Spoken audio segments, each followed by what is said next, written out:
Welcome to Wonderful Wednesday. I'm just having a snack, and my friend the beaver is having his snack too. Lovely, tasty twigs for him. You know that feeling you get when you're hungry and tired and kind of cranky? You feel like you have no energy. That's probably because you don't have any energy. You need some energy and you need some food to give you that energy.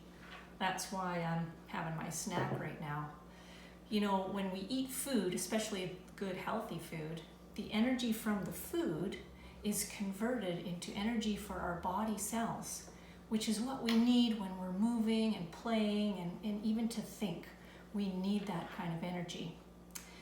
So I am drinking some milk and I'm getting energy from this milk. And the milk came from a cow.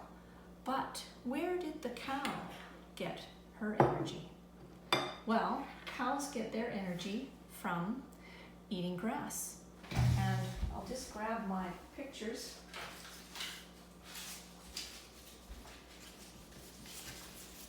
Here's my cow. Cow gets her energy from eating grass. But where does the grass get its energy from? Because I don't know about you, but I've never seen any grass that has a mouth. No, grass and plants, they don't eat the way we eat, or even insects. So where do they get their energy? Well, plants are special. They get their energy from the sun, and the sun helps them to make their own food. It's called photosynthesis, and it helps them produce their own food, their own energy. So the sun helps the plants produce their own energy. Plants or the grass gives energy to the cow. The cow's milk gives energy to me. And that's called a food chain. Do you know what? I'm going to show you, for beaver's sake, a food chain that has a beaver in it. How's that? All right, I have a little chart here to help me. So we're going to start with sunshine shining down to give our alder tree its energy to produce its own food. And then, here you go, beaver. Beaver gets its energy from eating the tree. Now, beavers do have predators, and one of their predators might be a wolf. So the wolf might eat the beaver and get energy from the beaver, who eats the tree and gets energy from the tree, and the tree makes its own energy. Now, little beaver, don't be too scared, because don't worry, there's no wolves around here. One more thing I want to show you though. Because the tree makes its own food, it's called a producer because it produces its own food. Whereas the beaver is eating something, so the beaver is a consumer, and also the wolf is a consumer. Let me show you another food chain from the forest.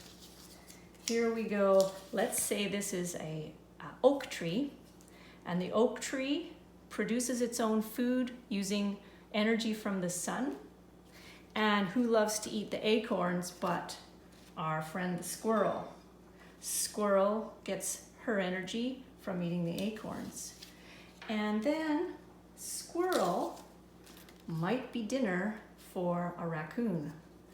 Raccoon would get his energy from eating squirrel. And I'm going to add a fourth one this time.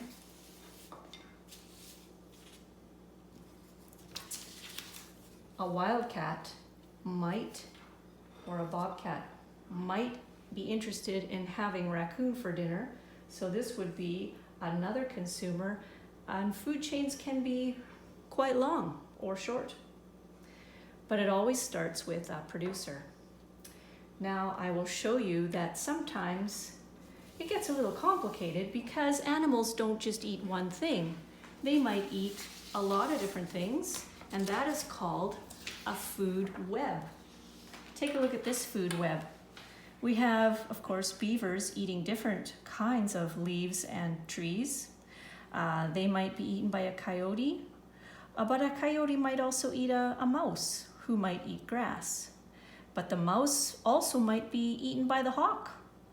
The coyote might be eaten by the wolf, We have other deer and elk that might also eat the plants, as well as the beaver, and they in turn might be eaten by a wolf. So it gets pretty complex, and this is called a food web. And you will notice though that in a food web or a food chain, all of the animals come from the same habitat. So let me show you a food chain from a different habitat just for interest's sake. Let's get our chart here. What if we chose a jungle habitat? Then we would start with maybe a producer that looked like this. Banana tree. So the sun, again, gives the banana tree the energy it needs to make its own food. It's a producer.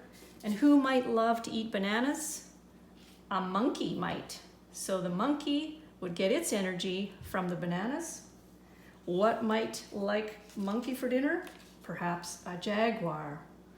Jaguar would get its energy from the monkey. And monkey and jaguar are both consumers, starting with the banana tree.